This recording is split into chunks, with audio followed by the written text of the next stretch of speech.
नमस्कार, आप सभी का बहुत बहुत स्वागत है आरएम क्लासेस में। मैं हूं नमन परसाई और आज हम डिस्कस करने वाले हैं साउथ वेस्ट एशिया के बारे में, यानी एशिया का साउथ वेस्ट पार्ट, दक्षिण पश्चिमी भाग।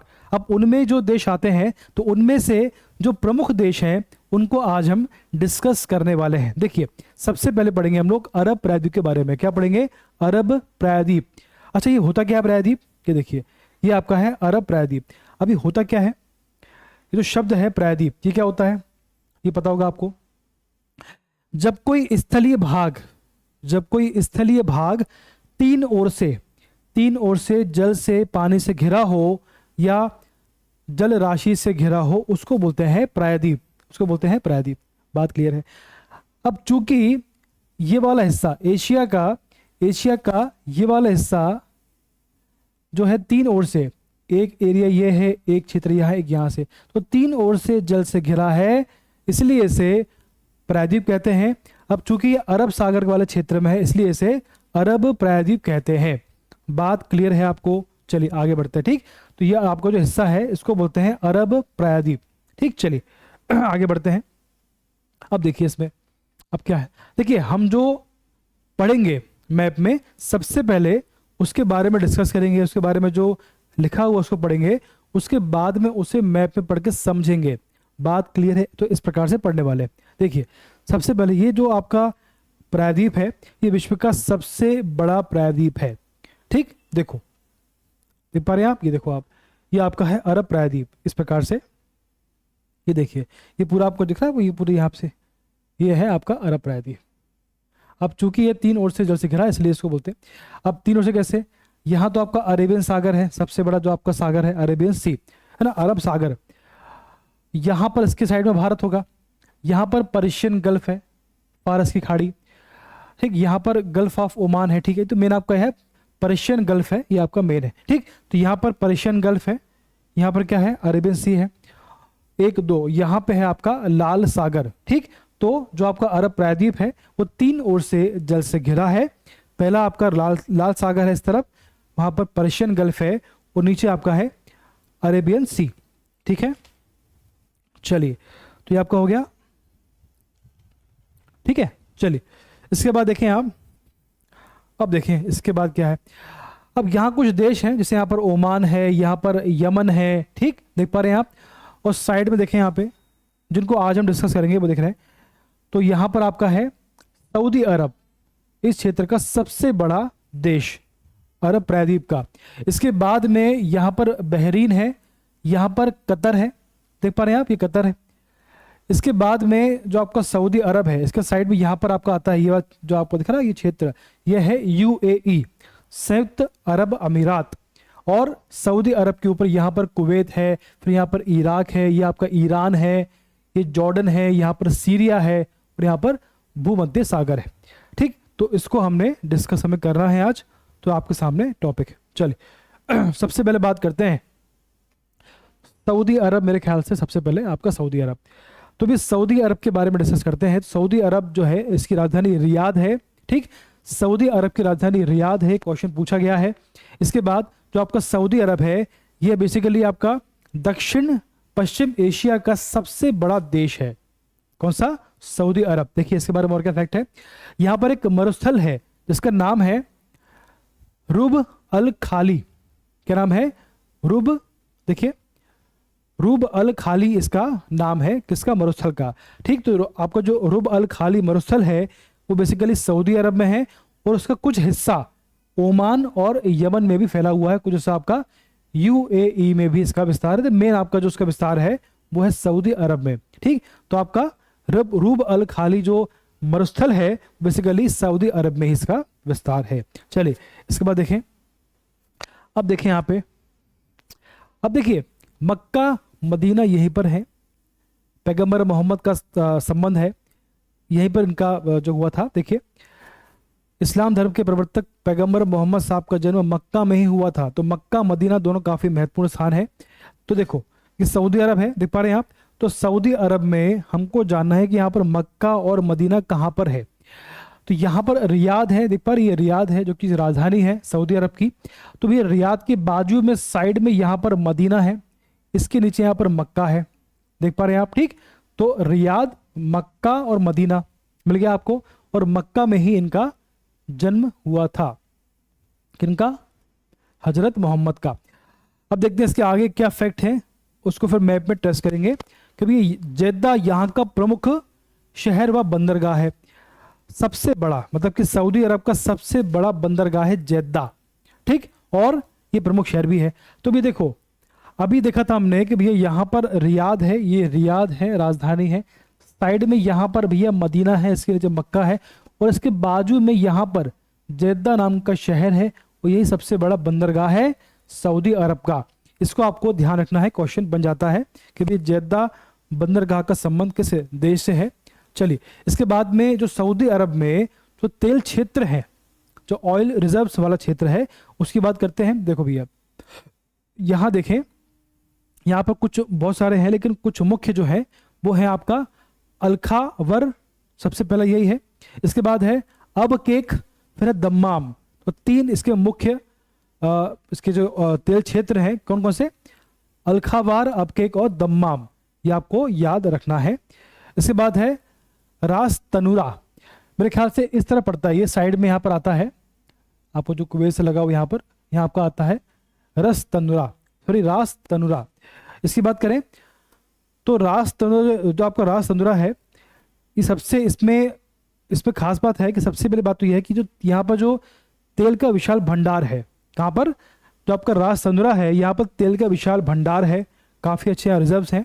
इसके बाद यहाँ पर तेल शोधन केंद्र भी है, जो आपकी रिफाइनरीज हैं यहाँ पर है, ठीक। तो रास तनूरा जो है, ये इसका संबंध सऊदी अरब से है, यहाँ पर तेल के विशाल भंडार हैं, और यहाँ पर तेल शोधन केंद्र भी यहीं पर अवस्थित है। चलिए, इसके बाद बात करेंगे, अगला जो आपका देश है वो है यूएई, जो साइड में था। देखिए, ये देखिए आप, यहाँ पर आपका सऊदी अरब है, जो पढ़ लिया हमने। इसके साइड में यहाँ पर तो आपका जो है वो आपका है यूएई, और जो आपका यूएई है, इसके साइड में यहाँ पर गल्फ ऑफ ओमान है, ठीक है, यहाँ पर ओमान की खाड़ी है।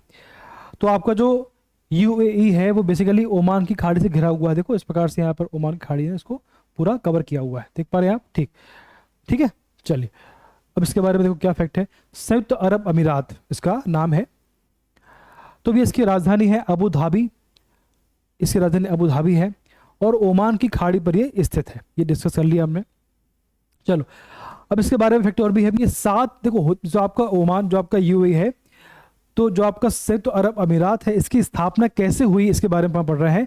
तो भी 7 शेख राज्यों ने मिलकर इसका गठन किया है। क्या है, 7 शेख राज्यों ने मिलकर अपना संगठन बनाया, और उसका नाम पड़ गया संयुक्त अरब अमीरात। बात क्लियर है। चलो, अब देखें जरा इसमें, इसका जो प्रमुख शहर है वो दुबई है। देखें आप, अगर उसके मैप को आप देख पा रहे होंगे तो आपको दिख रहा होगा साइड में, देखो यहाँ पर, ये आपका है यूएई है, यूनाइटेड अरब अमीरात, और इसके साइड में देखें आप, यहाँ पर है अबू धाबी, जो कि इसकी राजधानी है, किसकी, है ना। इसके बाद देखें, और इसके आगे बढ़ेंगे आप, तो यहाँ पर मिलेगा आपको दुबई, जो इसका प्रमुख शहर भी है, इसका प्रमुख बंदरगाह भी है, किसका, यूएई का, ठीक। तो भी दुबई जो है आपका बेसिकली वो आपका आता है यूएई में, तो आपको याद रखना है, तो क्वेश्चन बन जाता है। दुबई पश्चिम एशिया का सबसे बड़ा बंदरगाह है भैया, जो आपका दुबई है, ये पश्चिम एशिया का सबसे बड़ा बंदरगाह है। चलो, इराक की बात करें आप, इराक जिसकी राजधानी बगदाद है, ये कहाँ था, देखो, ये देखो आप, अब देखें आप, यहाँ पर आपका आता है सऊदी अरब, यहाँ पर आता है आपका यूएई, और साइड में आगे बढ़ेंगे, यहाँ पड़ता है इराक और यहाँ पड़ता है ईरान। अब पढ़ने वाले हम लोग इराक और ईरान के बारे में, ठीक है। चलो, इससे पहले हम लोग यहाँ जो रिवर बहती है दजला फरात, उसके बारे में डिस्कस किया था। अब बात करेंगे इराक ईरान के बारे में। तो आपको जो इराक है, यहाँ पर 2 नदी बहती हैं, टिग्रिस और यूफ्रेटस, यानी दजला और फरात। इसका जो प्राचीन नाम है, तो टिग्रिस और यूफ्रेटस का प्राचीन नाम है वो था आपका दजला फरात, ठीक। तो वर्तमान नाम क्या है, टिग्रिस और यूफ्रेटस। तो यो बहती हैं इराक और ईरान में बहती हैं, ठीक। चलो, सीमा आप देखो, जो आपका इराक है, इराक की सीमा कितने देशों से लगती है, तो आप खुद देखिए, आपके सामने मैप है, आप देख पा रहे होंगे, मेरे ख्याल से क्लियर है आपको मैप। अब देखें आप इसमें, तो यहाँ पर इराक है भैया, इसके नीचे यहाँ पर सऊदी अरब है, ठीक। तो आपका यहाँ पर साइड में कुवैत है, तो एक आपका हो गया सऊदी अरब, फिर कुवैत हो गया, यहाँ पर ईरान है तो आपको ईरान हो गया, इसके ऊपर यहाँ पर टर्की है, देख पा रहे हैं आप, ये टर्की हो गया, यहाँ सीरिया है, ठीक, यहाँ जॉर्डन है, अब हो गया। तो भैया सऊदी अरब, कुवैत, ईरान, टर्की, ठीक, सीरिया और जॉर्डन, लगभग 6 देश हैं जिनसे इनका सीमा लगती है, ठीक, देख पा रहे हैं आप।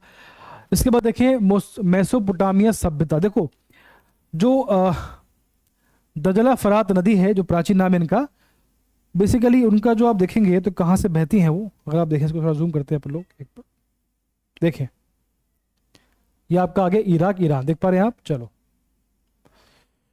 आपको मैप क्लियर होगा मेरे ख्याल से, क्लियर है। देखो भैया ये ईरान है, ये इराक है, ठीक है। अब इन दोनों के देखो सेंटर में यहाँ पे देखो, अभी इराक ना, तो यहाँ से 2 नदी आती हैं, दजला, यूफ्रेटस और टिग्रिस, इस प्रकार से बह रही दोनों नदियाँ, और दोनों का संगम ईरान में मिलने के पहले यहाँ होता है। इसके बाद में जो नदी मिलने के बाद में इन दोनों की सीमा पर, यानी कि ये जो नदी है यूफ्रेटस और टिग्रिस, तो यूफ्रेटस और टिग्रिस जो है यहाँ बहती है, इराक में बहती है, और ईरान में जाने के पहले इन दोनों का संगम हो जाता है, और यहाँ संगम होने के बाद में ईरान और इराक की बाउंड्री पर बहती है, जो आपका पर्शियन की खाड़ी है यहाँ पर समाप्त हो जाती है ना, यहाँ पर समाप्त होती है। बात क्लियर है। तो बेसिकली जो आपकी नदियाँ हैं, तो इन नदी का जो बेसिन क्षेत्र है, इनका जो बेसिन एरिया है, तो वहां पर प्राचीन काल में मेसोपोटामिया सभ्यता का उदय हुआ था या इसका विकास हुआ था, ठीक। तो बेसिकली दजला फरात जो नदी क्षेत्र है, इनका जो बेसिन एरिया है, उसी क्षेत्र में मेसोपोटामिया सभ्यता का संबंध है, उसी क्षेत्र से मेसोपोटामिया क्षेत्र का संबंध है। बात क्लियर है। तो कभी आपसे क्वेश्चन पूछते हैं कि मेसोपोटामिया संबंध किससे है, तो दजला फरात नदी का जो बेसिन क्षेत्र है, उसी क्षेत्र से इनका संबंध रहा है। बात क्लियर है। चलो आगे बढ़ते हैं। अब देखो आप शत अल अरब, ये क्या भैया, अब देखो आप शत अल अरब बेसिकली क्या होता है ना, तो मैंने आपसे क्या बोला कि दजला फरात यानी कि टिग्रिस और यूफ्रेटस, जब इन नदियों का संगम होता है आपस में, देखो नदियाँ जो आपके टिग्रिस, देखो तो टिग्रिस है, यहाँ से आ रही है, और यहाँ से आ रही है यूफ्रेटस, ठीक। इसके बाद में यहाँ पड़ता है ईरान। जब ये नदी आपस में मिलती हैं, तो इन नदी के मिलने के बाद में जो क्षेत्र पड़ता है, जो क्षेत्र आगे बढ़ता है, उसको बोलते हैं शत अल अरब। क्यों बोलते हैं ऐसा, टिग्रिस और यूफ्रेटस, देखो ऐसा है, टिग्रिस ऐसी आ रही है, ये आपकी आ रही है यूफ्रेटस, तो इन दोनों के संगम होने के बाद में जो क्षेत्र आगे बढ़ता है वो काफ़ी उपजाऊ है, बहुत उपजाऊ है ना, काफ़ी उपजाऊ क्षेत्र है, इसलिए क्षेत्र को शत अल अरब नाम दिया गया है। बात क्लियर है। बेसिकली इन नदियों के संगम के बाद में जो क्षेत्र, जो उपजाऊ क्षेत्र होता है, उसको बोलते हैं शत अल अरब। क्लियर बात। तो देखो यहाँ से टिग्रिस आ रही है, यहाँ, अब देखो इन दोनों के मिलने के बाद में जो क्षेत्र बन रहा है, उसको बोल दिया शत अल अरब। बहुत सिंपल है। क्या लिखा है इसमें, देखो दजला फरात नदियों के संगम क्षेत्र है, इराक ईरान का सर्वाधिक उपजाऊ क्षेत्र है, इसलिए इसे शत अल अरब कहा जाता है। ये आपसे बोलेंगे कि भाई शत अल अरब का संबंध किस नदियों से है, तो आंसर क्या होगा, दजला फरात। ये क्या है, ये उपजाऊ क्षेत्र है, सिंपल सी बात है। अब देखो इराक जो है, यहाँ पर खजूर होता है, तो खजूर का यहाँ पर सर्वाधिक प्रोडक्शन होता है, उत्पादन होता है, और यहाँ से सर्वाधिक मात्रा में निर्यात भी होता है। बहुत सिंपल फैक्ट है, ठीक। तो आपका जो खजूर है, इसका उत्पादन होता है इराक में, ठीक। चलो आगे बढ़ते हैं। अब देखो इराक के तेल क्षेत्र, यहाँ जो ऑयल रिजर्व्स हैं देखे जरा, अब देखो आप, बहुत सिंपल है। सबसे पहला है किरकुक। क्वेश्चन बन जाते हैं भैया, जो आपका तेल क्षेत्र है, इसका संबंध किस देश से है, ठीक। सबसे पहला आपका आ गया किरकुक, ठीक। इसके बाद आपका आ गया मोसूल, फिर आ गया आपका बसरा, ठीक। तो इराक में 3 मुख्य तेल क्षेत्र हैं, पहला आपका किरकुक है, मोसूल है, अंत में बसरा है, ठीक है। चलिए आगे बढ़ते हैं। अब बात करते हैं ईरान के बारे में। ईरान काफ़ी बड़ा है इराक से, इसका जो राजधानी है वो है तेहरान। क्या है, तेहरान। चलिए आगे बढ़ते हैं। अब देखिए आप, अब ये बहुत देखो, ये आपका आ गया इराक, और इसके बाजू में पड़ गया आपका ईरान, जिसकी राजधानी तेहरान, और साइड में यहाँ पर पाकिस्तान है, यहाँ पर अफगानिस्तान है, आगे भारत है, यहाँ पर आपका तुर्कमेनिस्तान है, यहाँ पर कैस्पियन सी है, हमने पढ़ा था कल की, तो आपका कैस्पियन सी है, इससे ईरान की बाउंड्री टच होती है। ठीक, तो यहाँ पर अजरबैजान है, ठीक है, यहाँ पर, तो यहाँ पर तुर्की है, यहाँ पर इराक है, इस प्रकार से इसकी सीमा लगती है। ठीक, तो बेसिकली यहाँ पर क्या आ गया, पाकिस्तान 1, अफगानिस्तान 2, तुर्कमेनिस्तान 3, कैस्पियन सी, अजरबैजान 4, यहाँ पर यमनी आ गया आपका, फिर यहाँ पे आपको टर्की आ गया, इराक, और यहाँ आपका क्या आ गया, सऊदी अरब। क्लियर है बात? चलो आगे बढ़ते हैं भैया। दक्षिण पश्चिम भाग में पेट्रोलियम का भंडार है, जो बेसिकली आपका ये वाला क्षेत्र है, ये वाला क्षेत्र, ये आपका पेट्रोलियम का भंडार है, यहाँ पे काफी तेल मिलेगा आपको, यहाँ पर आगे पढ़ेंगे हम लोग। ठीक, तो बेसिकली जो आपका दक्षिण पश्चिम भाग है, साउथ वेस्ट एरिया है ईरान का, वहां पर पेट्रोलियम का काफी भंडार है, काफी अधिक मात्रा में यहाँ से प्राप्त होता है पेट्रोलियम। अब इसमें देखो प्रमुख जो आपके प्रमुख तेल क्षेत्र हैं उनकी बात करें। अब देखें आप, इसमें सबसे पहला है अगरी, कौन सा है, अगरी, दूसरा है मस्जिद ए सुलेमान, ठीक, फिर आपका है गाक सरन। ये 3 जो आपके क्षेत्र हैं वो आपके फेमस हैं तेल क्षेत्र के लिए, ऑयल रिजर्व्स के लिए। देखें अब ये आबादान क्या भी है, आबादान देखो क्या है, ये क्या है आबादान, ये कहाँ पर आता है, मैंने क्या बोला था शुरुआत में आपसे कि ईरान का जो दक्षिण पश्चिम भाग है, साउथ वेस्ट एरिया है, ये पेट्रोलियम के लिए काफी फेमस है, तो उसी क्षेत्र में आता है ये, उसी क्षेत्र में आपका आता है आबादान। देखो होता क्या है ये, तो यहाँ देखो मैंने क्या बोला आपसे, साइड में साउथ वेस्ट में, तो ये आपका आगे आबादान। इसका संबंध किससे है देखिए जरा इसमें, देखो ये ईरान में है, सिंपल सी बात है भैया, विश्व का सबसे बड़ा तेल शोधन केंद्र है, बहुत इंपॉर्टेंट है, इसको लिख लो बिल्कुल आप। विश्व का सबसे बड़ा तेल शोधन केंद्र कहां पर है, आंसर है ईरान में, किस नाम से है, आबादान नाम से है। बात क्लियर है आपको? अब देखें जरा इसमें, आबादान बंदरगाह विश्व का सबसे बड़ा खनिज तेल निर्यात करने वाला बंदरगाह है। देखो विश्व का सबसे बड़ा तेल शोधक केंद्र कौन सा है, आबादान। सबसे ज्यादा तेल निर्यात करने वाला है ना, खनिज तेल निर्यात करने वाला बंदरगाह कौन सा है, आबादान। तो आबादान कहाँ आता है, ईरान में आता है, इसके साउथ वेस्ट में आता है।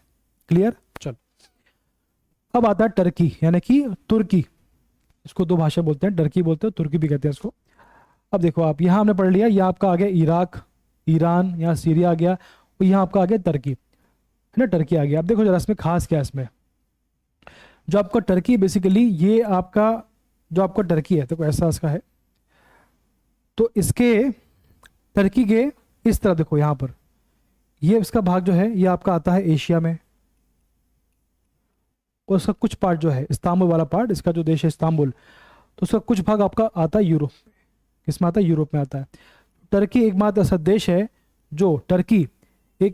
देश है जो एशिया और यूरोप दोनों में आता है, तो उसको आपको याद रखना है। इसका देश है इस्तांबुल, वो एशिया में भी आता है और यूरोप में भी आता है, इसको आपको विशेष रूप से ध्यान रखना। आप देखा जरा इसमें, देख पा रहे हैं आप, ये देखो ये आपका टर्की है, यहाँ पर देखें आप, यहाँ पर ब्लैक सी है, हमने पढ़ा था कि भैया ब्लैक सी के उस तरफ यूरोप है, यानी आपको जो ब्लैक सी है, तो इसके इस तरफ जो आपका देश आ रहे हैं वो आपका यूरोप है, और ब्लैक सी के इस तरफ एशिया है। तो ब्लैक सी के ये जो आपको ये वाला भाग है ये एशिया हो गया, लेकिन साइड में ये वाला जो भाग है आपका, इसके इस तरफ जो भाग है वो आपका आता है यूरोप में। बात क्लियर है? तो टर्की का जो इस्तांबुल है उसका कुछ भाग आता है यूरोप में और कुछ भाग आपका आता है एशिया में। ठीक है, तो टर्की बेसिकली इसको बोलते हैं यूरेशियाई देश। कौन सा है? यूरेशियाई देश, जो कि एशिया और यूरोप दोनों में है। ठीक है, चलो आगे बढ़ते हैं। यूरेशियाई देश है क्योंकि एशिया और यूरोप को जोड़ता है, दोनों में इसका विस्तार है, इसको बोलते हैं यूरेशियाई देश। चलो, इसकी राजधानी क्या है? अंकारा इसकी राजधानी है। ठीक, आप देखें इसमें इस्तांबुल एशिया एवं यूरोप के मध्य का प्रवेश द्वार है। ये देखो इस्तांबुल एशिया में भी है यूरोप में भी है, इसलिए इसको बोलते हैं यूरोप और एशिया का क्या बोलते हैं इसको, यूरोप एशिया का मध्य का प्रवेश द्वार इसको बोलते हैं। क्या बोलते हैं? मध्य का प्रवेश द्वार एशिया और यूरोप का। चलिए, तो भैया इतना हमने पढ़ लिया। अब कुछ देश आपके बच गए हैं, जैसे आपका आता है कतर। तो भी आप कतर यहाँ पे आएगा साइड में, देखो आप इसका मैप देख लो एक बार आप, अगर आपको मैप पे दिखा पाऊँ, उसमें मैप पे हूँ, दिखा देता हूँ आपको मैं। ठीक है, इसको देखो आप, इसमें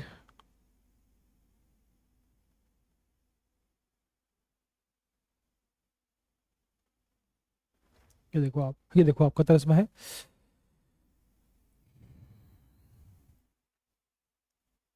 देखिए आप,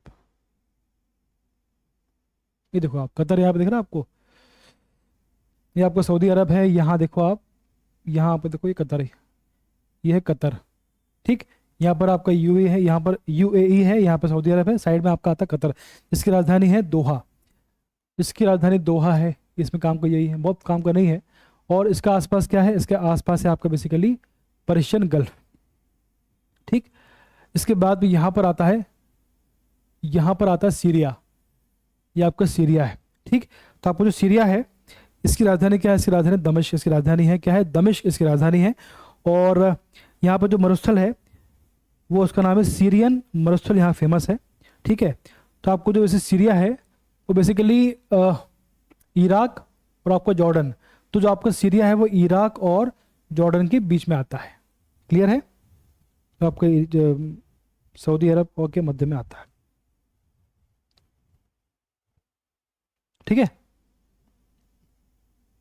सॉरी, सीरिया और सऊदी अरब के बीच में आता है आपका जॉर्डन आता है। यहाँ पर देखो सीरिया है, ये आपका सीरिया है, देख रहा है, ये आपका सीरिया है। और यहाँ आपका आता है जॉर्डन, क्या आता है, जॉर्डन। और नीचे आता है सऊदी अरब, तो ये सेंटर में हुआ, मध्य में हुआ, ठीक। तो इतना हमने पढ़ लिया है, पर्याप्त है। इसके बाद में जो पार्ट बचा हुआ है आपका एशिया का, उसको हम डिस्कस करेंगे नेक्स्ट वीडियो में। धन्यवाद।